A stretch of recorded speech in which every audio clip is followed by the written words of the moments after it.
Hello everyone, we're back working on the Triumph Tr250, and this is the air cleaner box off of my brother's Tr250, Tim, and it has that tube there with a small hole in it for a controlled vacuum leak for the PCV system. And we didn't get an air cleaner, so we purchased one used, and it's off of a Tr6, which does not have that tube. It uses a different system. So I've located where I want the hole. I've cut off a piece of tube and brazed the end of it closed and drilled the same size hole in it. Got a little angle finder here. Copied the angle. And we're going to see if we can't make us a Tr250 out of a Tr6. It's just thin sheet metal, and the tube that I'm using to make this vacuum tube is very thin, so I'm going to braze it in instead of trying to weld it.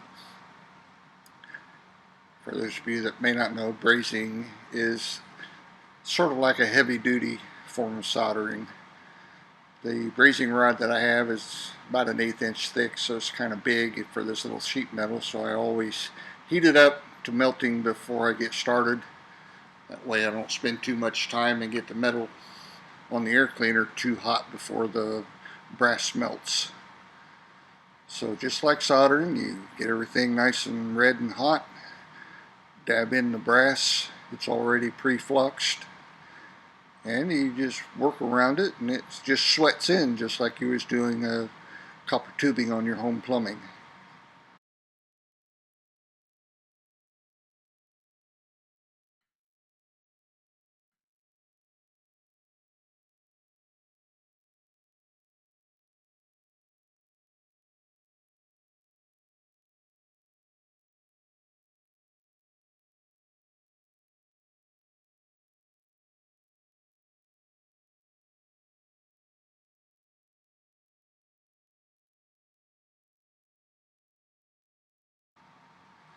And while it's still nice and hot, I cool it off with water, and the boiling water actually boils the flux off, so it makes a nice clean area.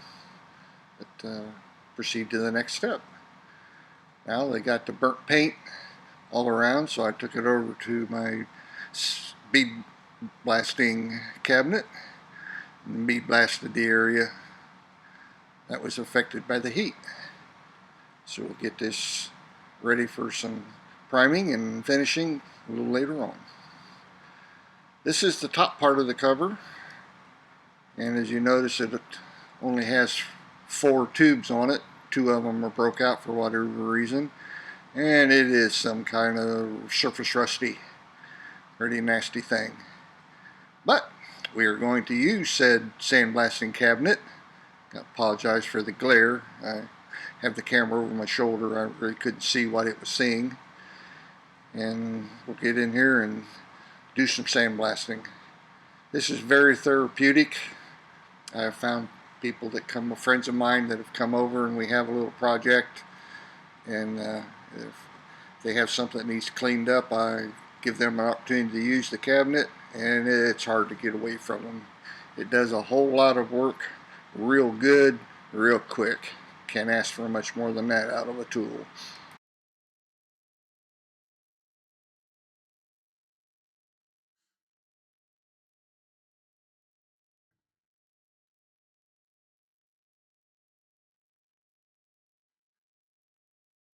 And as usual, I won't torment you with real time, but here's that small amount of sandblasting, showing how nicely it removes all that surface rust and grime.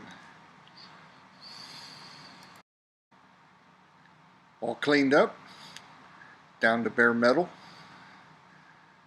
Now I'm going to make the little standoffs so that the air cleaner housing can be bolted to the carburetors. I found this piece of 5/16 fuel line. Got it all measured out, get it trimmed to fit. I ended up having to drill it out just a little bit because the bolt is a 5/16 bolt and it fit too tight. So I did that off camera, marking the piece, getting ready to cut it off.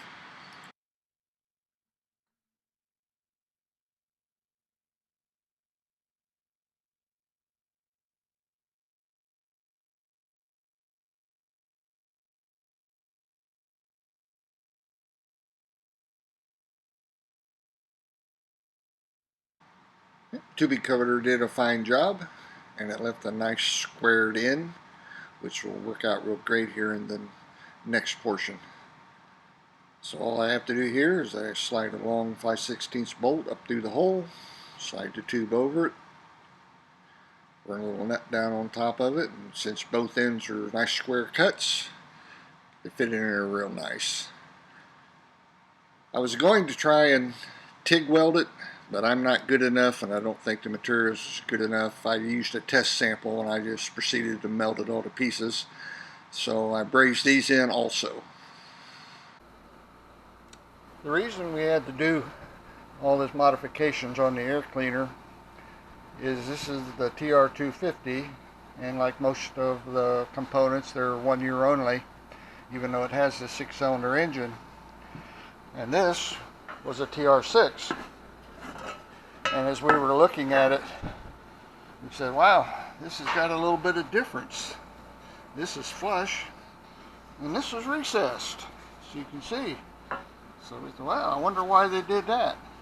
And then as we flipped it over, you can see they just didn't push the insert in far enough when they built it.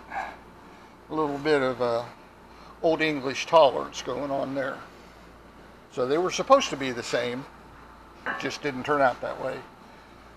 So at this point, put a little primer on it, maybe do a little finishing on some of the pits, give it a nice coat of paint, and this project will be finished. Got the piece all cleaned up, put some self-etching primer on it, and a couple coats of regular automotive primer. Got them all sanded up. We'll get around here and get them painted. We debated which color to go. Seemed to be some debate, black or silver. I opted for black. And here's the final product. Got them all painted. We elected to go with the black. Got the Eastwood underhood black. It's really a little more glossy than a semi-gloss. We use it quite a bit. But the air cleaners come out real nice. So it's a nice little day and a half project. On to the next piece.